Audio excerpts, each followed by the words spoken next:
साल 2019 ख़त्म होने से 3 दिन पहले पाकिस्तान के मारूफ अदाकार जोड़े ने शादी कर ली।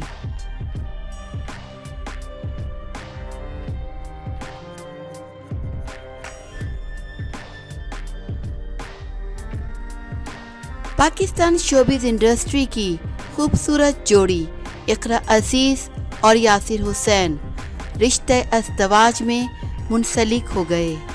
ड्रामा सीरियल रांझा रांझा कर दी और सुनो चंदा के ज़रिए शोबिज़ में अपनी पहचान बनाने वाली अदाकारा इकरा अजीज़ और फिल्मों में मज़ाहिया किरदार अदा करने वाले अदाकार यासिर हुसैन की रोमांवी कहानी का आगाज़ लक्स स्टाइल की तकरीब के दौरान हुआ, जब यासिर ने इकरा को सबके सामने शादी की पेशकश की। दोनों की शादी का इंतज़ार इनके मद्दाह बेचैनी से कर रहे थे।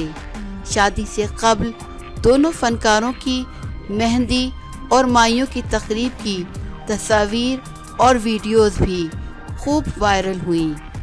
शादी की पेशकश के दौरान यासिर हुसैन को इकरा का बोसा लेने पर शदीद तनकीद का निशाना बनाया गया, लेकिन दोनों ने किसी की कोई परवाह नहीं की और अपनी तस्वीर सोशल मीडिया पर शेयर करते रहे।